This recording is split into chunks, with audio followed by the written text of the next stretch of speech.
about shingles is Dr. Marla Shapiro. Hi, Dr. Shapiro. How are you? Good, thank you. Oh my gosh, thank you so much for being My here. pleasure.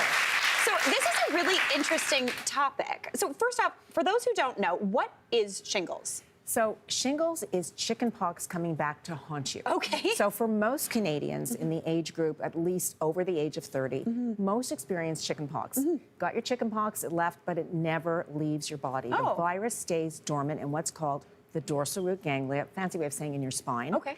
And as we age and some other factors, the virus can reactivate, and then it typically presents as a blistering, painful, unpleasant, you don't want to get this kind of rash on usually one side of your body, and we call that a dermatome, one side of the skin, where the virus travels down and where it presents itself. So it's chickenpox coming back to haunt you. So what are some of the signs and symptoms? I know you mentioned the rash, but are there any other signs and symptoms? So typically what happens is that the virus begins to replicate in your spinal column, and then you may experience pain without the rash. And that's the problem, because you have viral replication and pain, and by the time you get the itching, the burning, and then finally the rash, it's been with you for quite a while, which is one of the problems that we have with treatment. And as with any other viral illness, you can have muscle aches, you can have fever, you can feel unwell. If you have shingles in your eye, and that's called trigeminal or optic shingles, you can actually lose your vision. There's any part of the eye that it can affect. So we think of that called herpes zoster ophthalmicus. It's the exact same way that you get herpes and shingles anywhere else on your body, the herpes zoster virus, but there it can be quite worrisome. Okay, so keep an eye for that. So who is the most at risk of developing shingles? So we think about age, because as we get older, our immune system declines. We can look great, we can do lots of things, but our immune system knows we're getting older. So that's one of the biggest risk factors. Being female is a risk factor. Yet another thing. Yet another. Certain races, in Caucasians, we see it more often. But anybody over the age of 18 who has a chronic disease or immune suppression because of a disease or immune suppression because of a medication we give you to fight a disease can be at risk. Chronic illnesses. So if you have chronic kidney disease, or you have any type of cardiac condition, if you're a diabetic, if you have lung conditions like chronic obstructive lung disease, those individuals may be at risk. Anybody at any age actually can get shingles, but we typically worry about the immune compromised person or the older person because of the complications that you can get with shingles. Got it. I was going to say, because when I was 30 years old, I got shingles. No fun, right? It was no fun. I did not know what was wrong with me. And that's typically the case. Yeah, I was in pain. It felt almost like this half of my body had concrete in it. It was super painful. And I didn't know. I had the rash on my back, so I couldn't really tell what was going on. And it took about 2 weeks to actually figure out what it was. And it was, I think I was overly stressed. I was overworking. Everything was kind of... And those could have been your triggers, but you were young at the time. So your likelihood of having a chronic complication was low.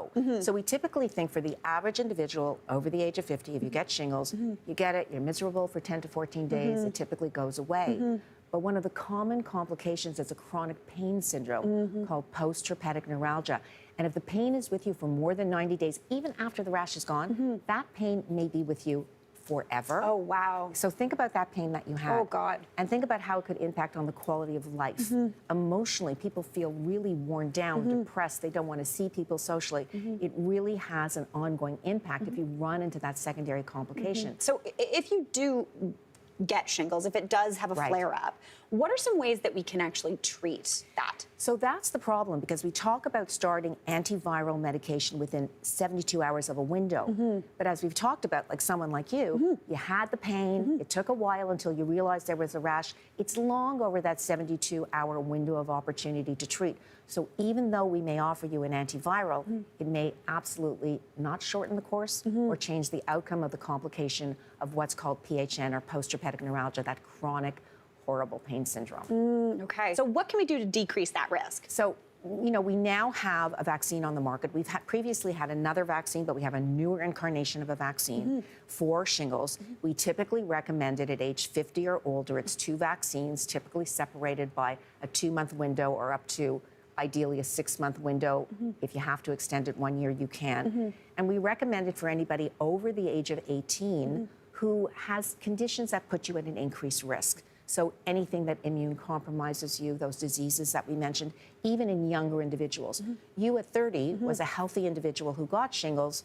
you had it, it went away. Yeah. But we really do want to target those people, not only who are over the age of 50, but those 18 and older who have an indication they're at higher risk that if they get shingles, they may run into secondary complications. So, you know, I know everybody's got, you know, fatigue when it comes to vaccines. Yeah. My patients say, are you kidding me? Another one? Vaccine? Yeah. But really, you know, that phrase, an ounce of prevention is worth a pound of cure. Just think about had you been left with that chronic pain condition, how that would have impacted the quality of your life. Truly, I cannot even describe it. It was debilitatingly painful, and it was a month just laid out on the couch. Right. I couldn't really function. So that's definitely preventing is key here. Key. And when we think about immunization awareness, the best strategy we have for any communicable disease, if we have a vaccine, is talk to your healthcare practitioner about what you can do to prevent it. No matter how tired you are with all the vaccines that we offer you, they're there for a reason. Yeah. And as you experienced, not so much fun. Not so much fun. Dr. Marla, thank you so much. That was fantastic.